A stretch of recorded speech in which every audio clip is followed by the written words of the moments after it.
Hello and welcome to TBC Central. My name is Nancy and I am your host for today. Today we're going to finish up the second part of World Poverty Day, the AM show on JoyNews. So here we go.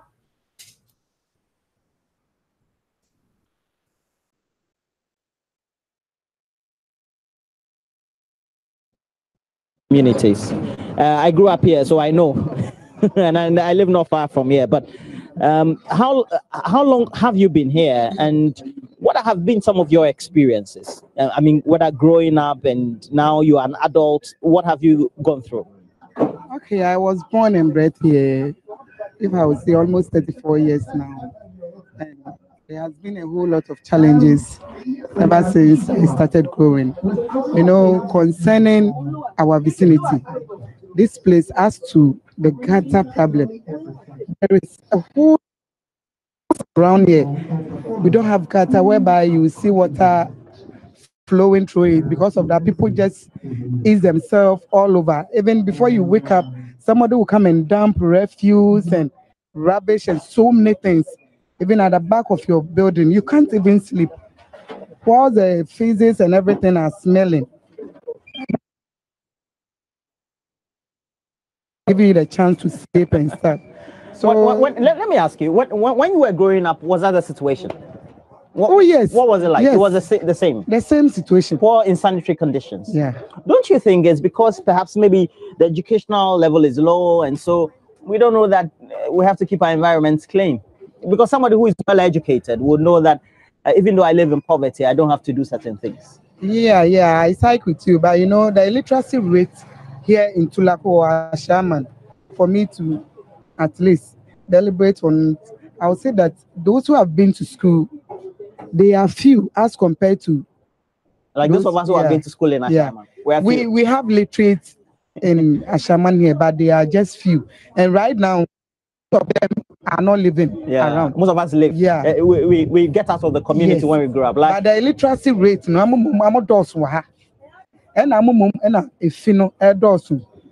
I would say that when I grew up, my daddy was into this selling of shower business. So that's what you do. Yeah. Get up and take us through your shower and let's see. And tell me and tell me how you perhaps sell, because this is what you sell as one of your livelihoods too. Yeah. Okay, so tell me about it. What do you do? Here we are. This is a shower. That's my daddy. Your daddy left you. Yeah, so that's your inheritance. Yeah, that's our inheritance. So how much do you charge if somebody comes in? Oh, it's 1 cedi. One cedi. 1 Ghana cedi. How much do you make in a day, for example? Oh, right now the competition is great. It's all over.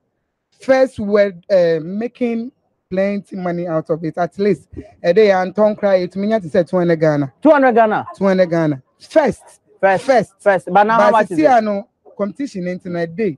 So you 100 Ghana. 100 in say they are 70 Ghana. You get about 70 Ghana. 70 I work in the Ghana. office. I don't think if I have to do a division of my wage per the number of days that I work, I don't think I earn 70 Ghana.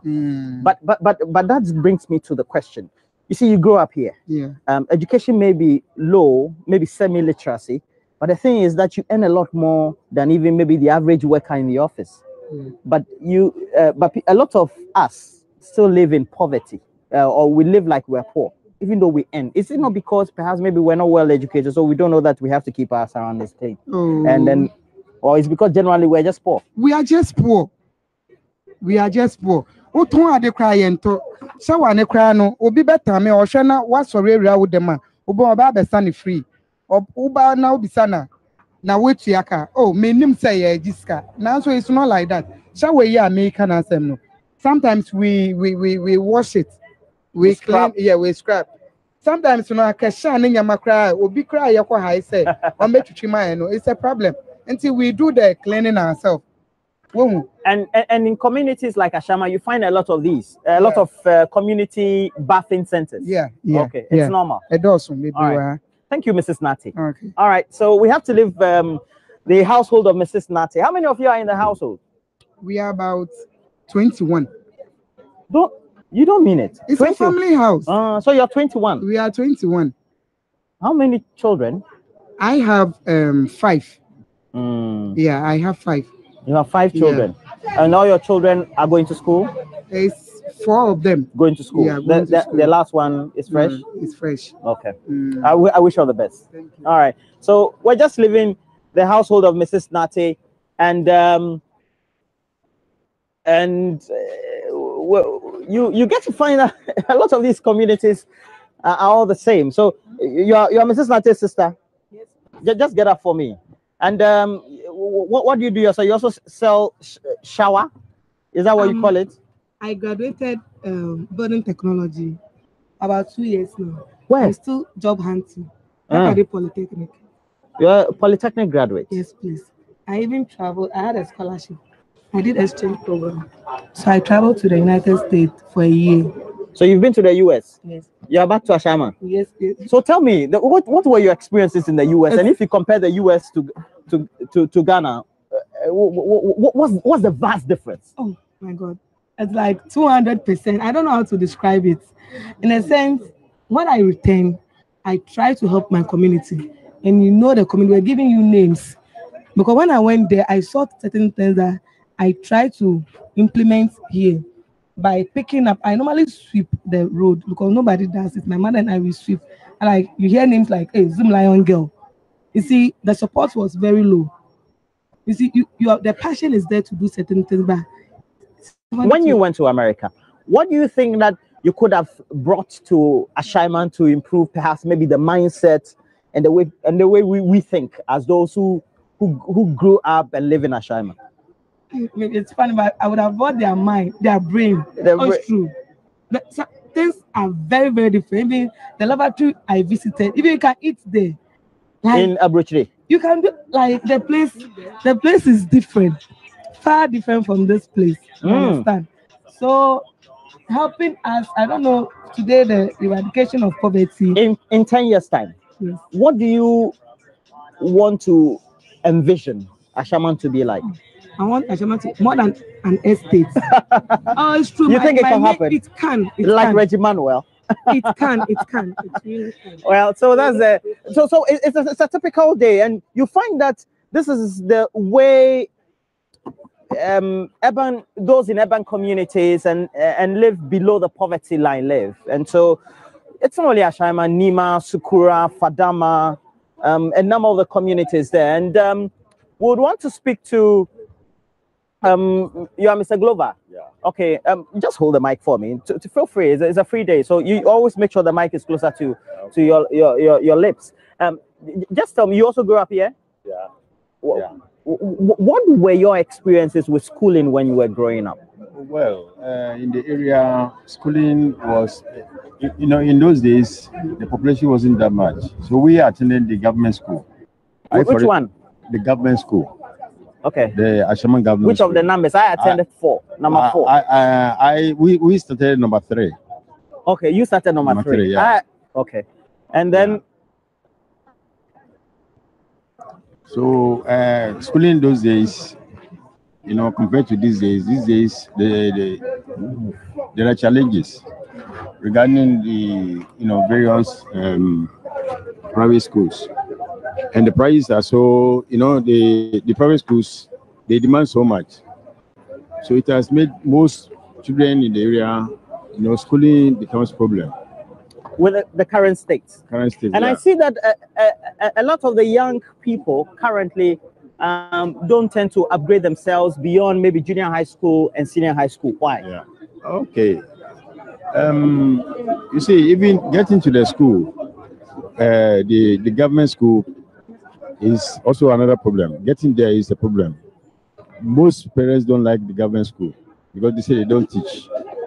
So if their children attend the private schools, some, before they get money for secondary schools, it's difficult for them. And then also the businesses in the area. Now, with the influx of these foreigners, they've taken up most businesses like these provision stores and other things. Which foreigners?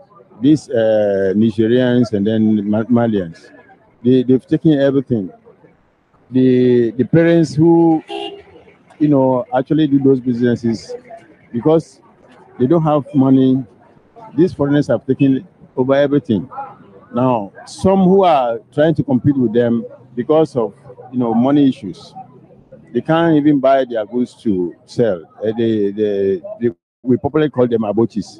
These abochi people, their prices are so, affordable compared to our people who are selling. They are aboki people. Yeah, and what they also do is that because they go and buy their things from maybe Togo, which is a free port area. Yeah. etc. Then what they do also is that they bought these motorbikes for their people. Okay. So that's why we have the Okada business right That is it. Yeah, they are applying all those businesses.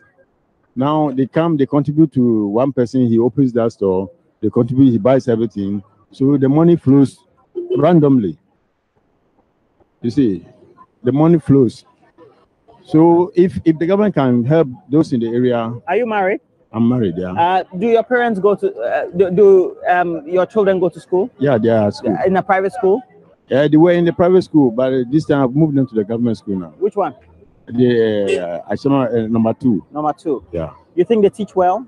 Yeah, because I attended there, and I have a sister who teaches there. She advised me to forget about the private schools because the government school they are as well teaching, and she gave me an example of when we were there, and seriously, taking them there has relieved me a lot. Has relieved me. How is access to health facilities in Ashaiman? Presently, it's better than before. If you want to access it, where would you go? Now, here we have the chiefs. We have a clinic within the community, which the chief came to put up for us. Then we have another one, we call it the health center. Then we also have the general hospital in Tema. Yeah, so I think health facility. So you visited the Ashaiman Polyclinic, yeah, the Tema General hospital, or maybe a local hospital. Yeah. So for hospital issues, we have no problem there. Yeah. But our main problem is how to develop the area. In '92 we were made to pay some monies from the Tema chief. Right now, they are saying we have to re-register and then pay other monies before we'll be granted the permission to build. Now, as you can see, some people are selling their houses. Some people are selling. They are selling their houses. Ramshackle houses. Yeah. So when we go front a little bit, you see they've sold a certain place and the people are living. So they've started demolishing all structures. Yeah. And I see a lot of open drains. Yeah, this were a lot of odor oozing from many of these drains. Yeah. Smelling of all kind of things. Is that not a worry for you? Are you able to cope with it? Yeah, it's a worry. It's a worry because since the place is not demanded, we are overcrowded. We are as somebody told you before. You go to a house, in a room, you have about 10 to 6 people sleeping in one room. You see, you go to a house, you will see in a room people sleeping. How many people sleep in a room? About 10 to 6 people in one room. 10 to 6 people? Yeah, most of the houses. So if we are given the chance to, yeah, if we are given a chance to develop the place, I think it will help us. Now we learned the chief is coming out with a program saying that we should give up the land so that an NGO will come and build where the down floor will be given to the house owners. Then the top floor, they will take care of it. It's a huge problem. In other countries, they will replace the houses with low-income ones. Yeah. Do you think we need to get to that stage in which perhaps maybe low-income communities like the slums of Ashaiman, Fadama, Nima, etc. will have these ramshackle wooden houses to be replaced? For example, if the cameras can pan, you can find a certain house like this. It's just made of wood, basically. Yeah. And you also live in one of these? Yes, mine is. So your house is also like this type? Same. Okay. Is there not a lot of heat, discomfort? There is. I see. There is. And 10 of you, or let's say, maybe not you, but averagely you find about 10 people sleeping in a particular room. Yeah, 10 to 6. Yeah. I see. I have a family of 7. You have 7. Yeah. So 7 of you sleep in your chamber No, hall? I have tried to put up Self-contained. Yeah, Kind of. but But made of wood. No. Okay. A little. Yeah, I've changed it with block. All right. So I'm a bit okay. Thank you, Mr. Glover. We wish you all the best. And it's just part of the International Day that has been dedicated for poverty eradication. So, and we know that UNICEF is giving us all the statistics indicating that whilst in 1990 we had about 1 out of 2 people who are Ghanaians being poor, now we have about 1 in 4 being poor. Well, extremely. It also shows that a lot more people who have access to all the resources, who are wealthy, are getting 40% of all the resources, while the rest really are living on crunches. It's a serious problem, but we'll meet you. But we're just about, before we wrap up, speaking shortly to the assemblyman for the area. And Dan, yes, sir. Charlie, Yade. All right. So this is where we're going to end, I'm sure. And have the mic. You are the assemblyman for the area. Always make sure that the mic is just towards your lips, but just feel free. What's your name? I'm called Honorable Yakubu Amadu. Honorable Yakubu Amadu, and you are the assemblyman for the area. Yes. So yes. you are both assemblyman for MPP, NDC, CPP, everybody. I'm for everybody. You are neutral. Neutral. Okay. Assembly member does not. What have you identified to be the main problem that you think that perhaps maybe government can improve for your people? The main problem in my area, especially Tulaku per se, even though it comprises part of Middle East, Tulaku, Old Tulaku, and then Fita line. However, it is the Tulaku that is my main concern. There is an issue about demarcation, which we are not getting. The whole land was ceded to traditional authority, and the traditional authority committed every landlord that they should pay a fee. That is the old currency, that 570. The 500 for the land, and then 70 for the processing, which that was 1992, about. And they committed that each and every landlord will be given 50 by 50, which the demarcation will take place, and everybody will get his land, and then the development process will start. Up to now, it stands still. We are not seeing any sign of their involvement in the development. And without the demarcation, I don't think any meaningful development will take place in the area.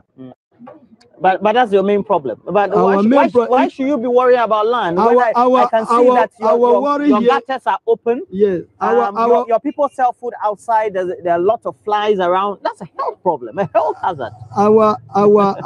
Our main problem about why we are worried about the demarcation is that if everybody is given 50 by 50, there will be enough land reserved for education and health facilities. Already we have got a chief compound. All and right.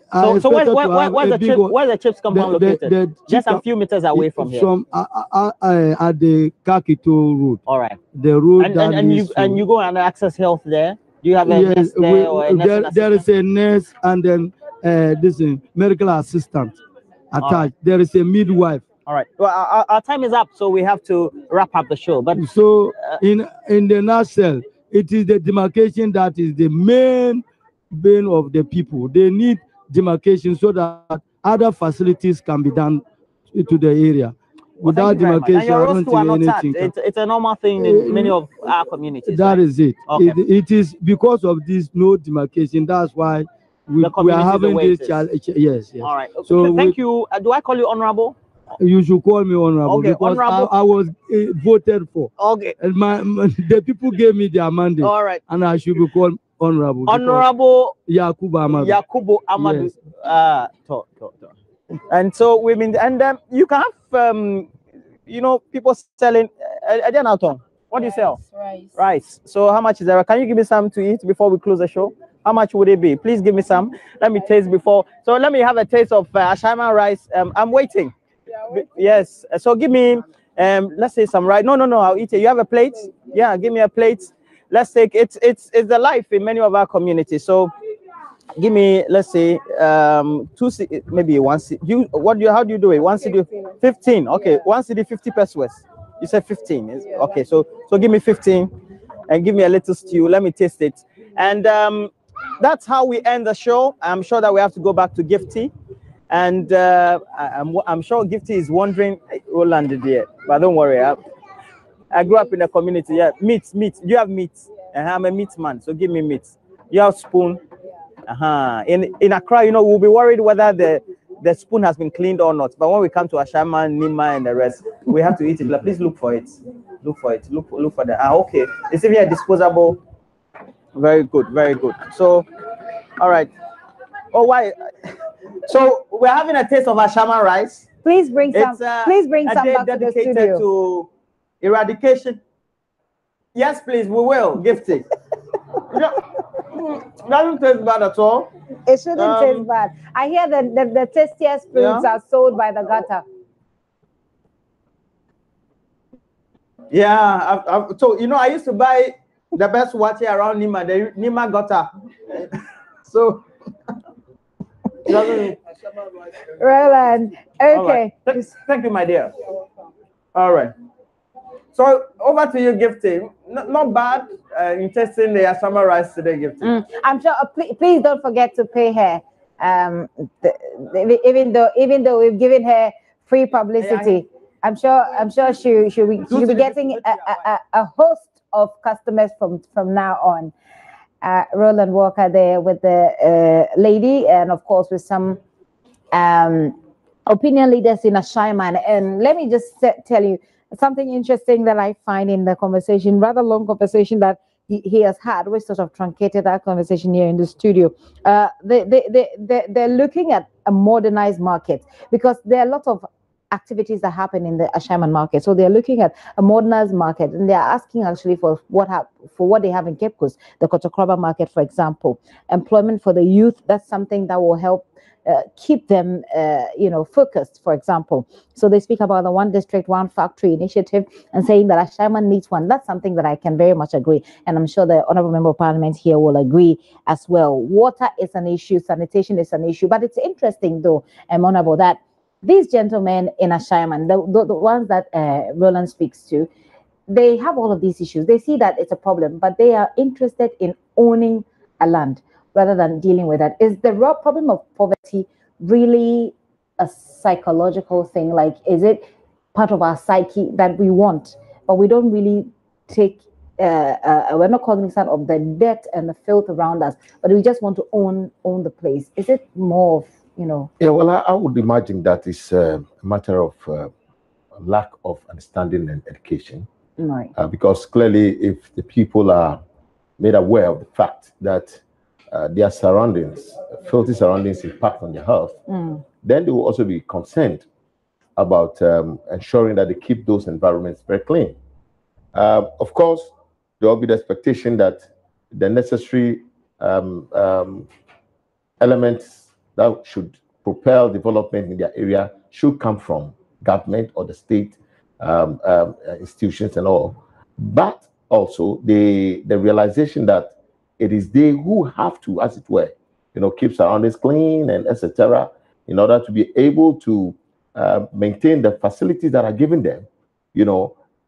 That aspect, there's a gap in there. Right. And so it is up to us to, as it were, to do more of education, put in place the necessary interventions for the people to become aware, of these things. Because clearly, if you're poor and you have a free healthcare system in place, and then your actions and inactions make you fall sick continually, what it means, therefore, is that the contact time, yes, the contact times will also increase, which will also be tell on these facilities, on the system, and it appears that's one of the problems that we're having with the national health insurance. Absolutely.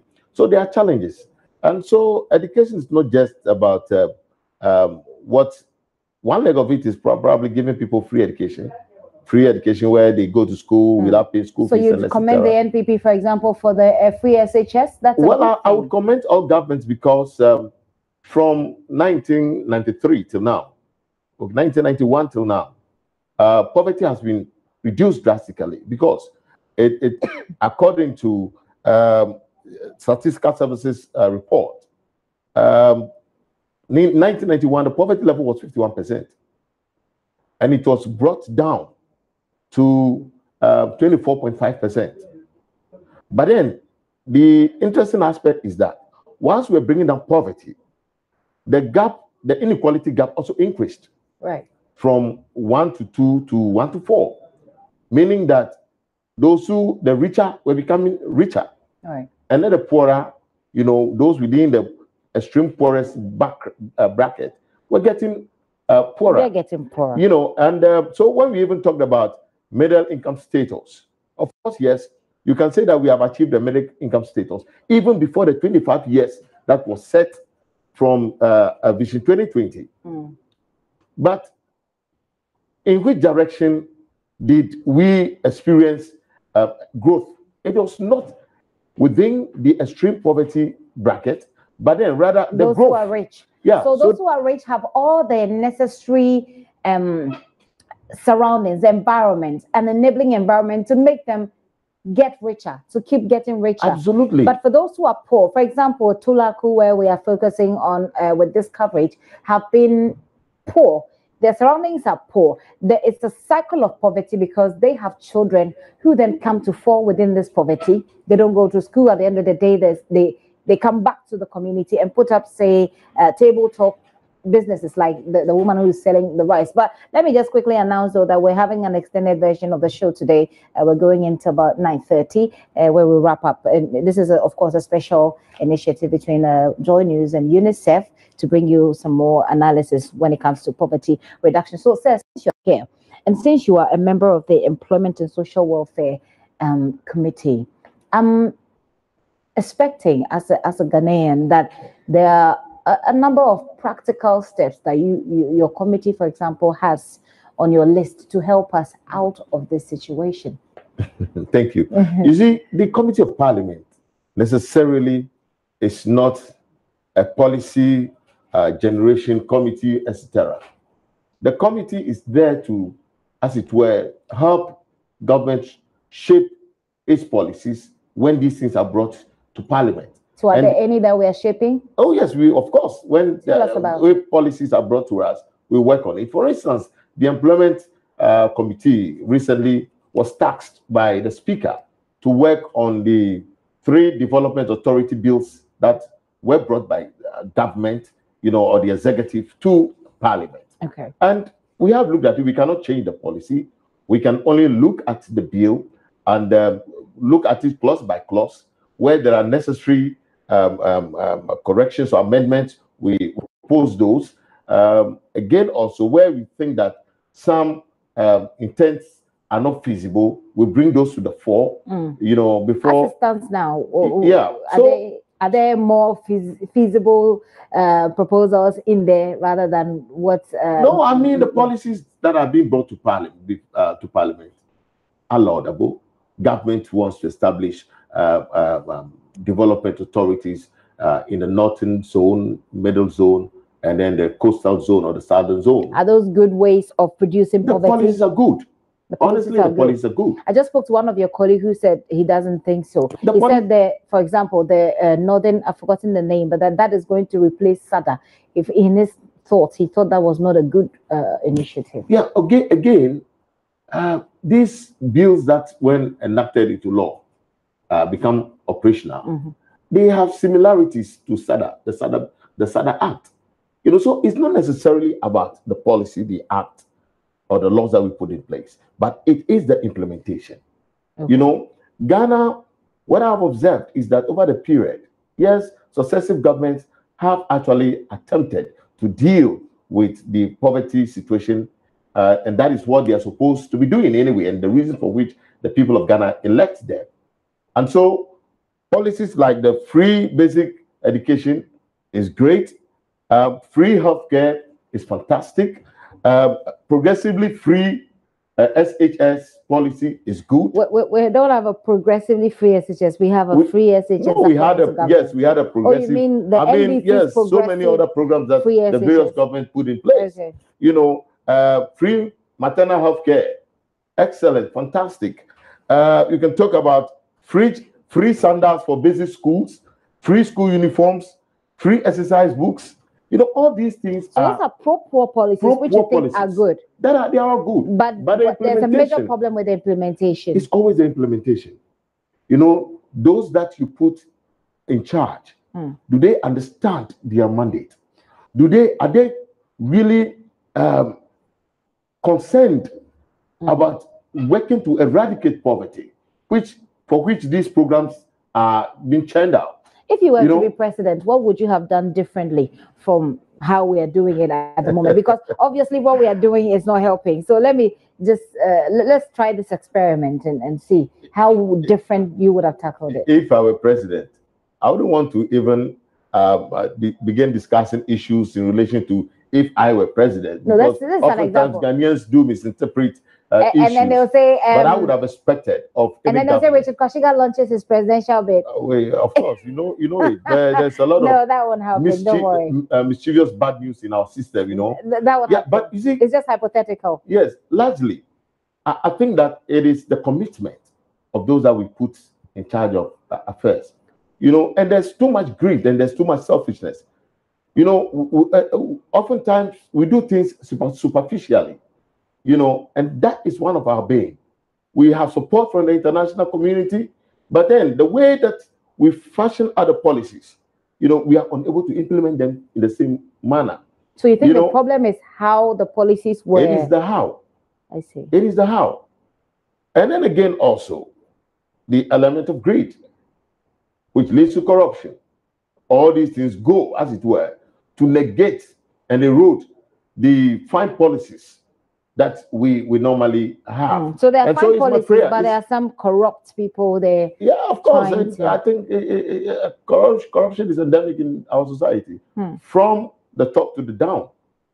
From the politician to the pastor. It's not even the politician; it's just the Ghanaian.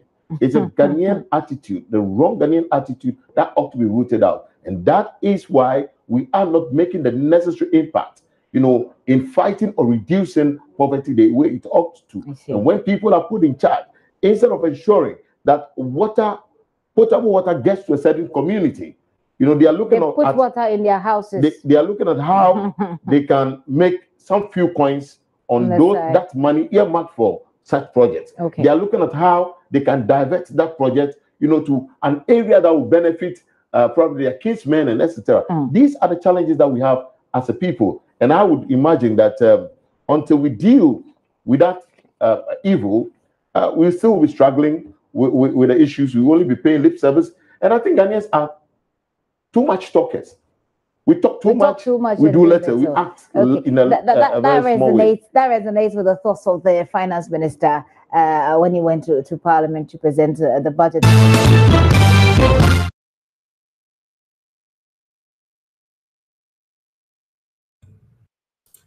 All right, there was that video. The couple things I have noticed when watching those last two videos is, one, there was a lady who went to the U.S. and tried to implement some things back in the community, and she found that they would not be able to implement the things because of the mindset. Everything boils down to the mindset. You know, if you think you're poor and you believe that is all you're going to be, nobody could change that. You will be poor. You will never ever be rich that way. There's riches in all different kinds of levels, yes, but financially rich you never will be if you have a mindset of a poor person. Another thing was that he said that they have some programs where things are free for the schools, you know, like their exercise books and stuff like that. But there's also greed in the government. Okay, so you can't control that, you know. But when things are free, I notice that people don't really care. And it all goes back to that mindset of being poor. You know, they expect things to be free. They don't have to work and earn anything. So therefore, their mindset is still, give me, my hands are open, I'm poor, and I think you should pay for it. So, I mean, that is all part of the bigger picture, but nobody really seems to talk about it. And we need to bring this out in the open. So one, those of us that do have are grateful for what we have. And two, we need to help change the mindsets of people who are poor, because they don't have to be that way. They can, you know, it's a hard struggle, but they can grow out of that and they can move themselves up. Anyway, that's going to wrap it up for today. Everybody have a blessed day, and I'll see you tomorrow. Ciao.